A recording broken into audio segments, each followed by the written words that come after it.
With the 24-25 season wrapped up, these are our top 5 takes for the transfer flow this season.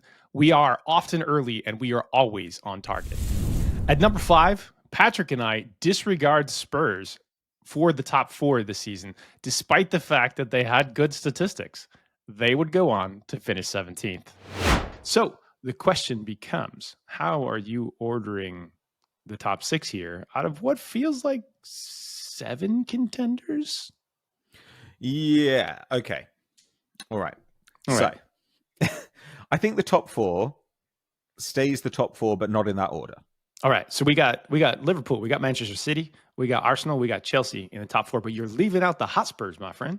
The ones that you thought were most out of place. And in fact, when you look at different expected goals models, they look like either the best or the second best team in this league right now. Yeah. I don't believe that. I mean, no, nobody believes that. No.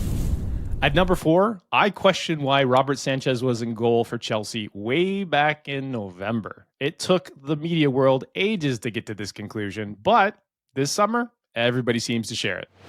Yeah, kind of like what we were talking about with Brighton in the Liverpool game. It felt like there were a ton of defensive breakdowns that led to relatively few clear scoring chances. I mean, especially I thought Rasmus Højlund had just had a terrible game where nothing came off. I mean, he ends up winning the penalty, though I think that's more through the stupidity of Sanchez than Højlund's skill. They have 9 goalkeepers. Why is that guy still playing? They could just rotate every week. But it just feels like... To give me the least bad option. Like, give me somebody that can kick and basically stand in the right spot. Sorry. No. I mean, I get it because he's just like, he's running off the pitch. He's going out for a goal kick. What are you doing? I have zero idea what Maresca sees in Sanchez. I've watched, as people who've been following this know, I've watched a good degree of Chelsea games because I thought they were fun, right? And I wanted to see, like, they have a very stacked squad. They have a deep enough squad to literally play a cup squad starting 11 and a league starting 11. But then you get this thing, and the funniest part about all of this is, like, in the transfer stuff that happened in the summertime, like, they have like 9 paid goalkeepers that are senior squad players. What is going on here? And then this guy is the one that's between the sticks every week. You're like, it makes no sense to me. But that's part of the fun of the Premier League. At number 3, Patrick guesses every quarterfinal matchup in the UEFA Champions League. So I'm going to put you on the spot then. We've gone through all the games. I think that we should make some predictions here. Why not? I might as well start because I have put you on the spot a lot. The easy ones, I go PSG over Villa, I go Barcelona over Dortmund, and then in the other 2, maybe this is just me speaking with my heart, but I do think Arsenal have a really good shot against Real Madrid. I think this is the best chance you'll get against this Real Madrid for a while, probably. So I'm going to go Arsenal there, and Bayern Inter, to me, is the toughest to pick. I'm going to go Inter. Why not? I think that's a horrible matchup for Bayern. I don't think Bayern will be happy to be facing them. And I think Inter will be very comfortable knowing what they have to do. In the preseason, I predicted Manchester United would be closer to relegation than to the top 4. I think Manchester United, like, we think are overrated by the market, continue to be overrated by the market. And I made a joke last time saying that United actually have better odds in the market implied model to be relegated versus to win.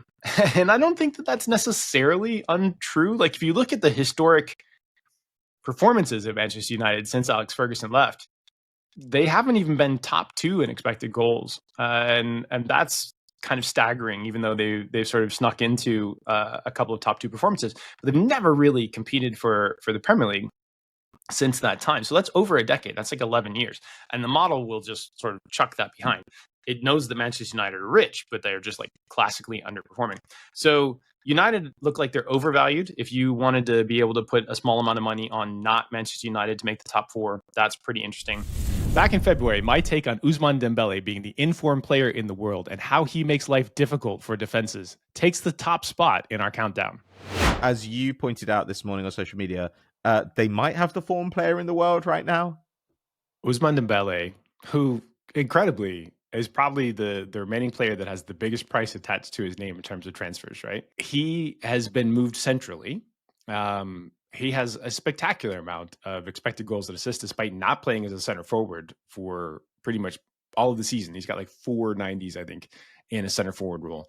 But because they bought Kvara and they also have Barcola, and they were really lacking a center forward, he's now been moved as a 9. And one of the things that is completely unique about Ousmane is that he has effectively no preferred foot. So think about it as a concept where like you're a central defender and you basically have to 1-on-1 this guy who's faster than you. He's probably not as strong as you, but he's certainly much more explosive. But you cannot overplay his preferred foot because he doesn't have one. And suddenly you just can't ever react to him. And he's faster than you are. So like either you have to body control him all the time, which you can't, because first of all, that's illegal. And second of all, if they play in space at all, like you can't do it. Or you're going to get beat regularly. And if you have two scorers on either side of him, which Kvara and Barcola look like they're going to be, even if Barcola, probably isn't on his preferred side, like you just have impossible choices across their front line. So I'm really intrigued by this.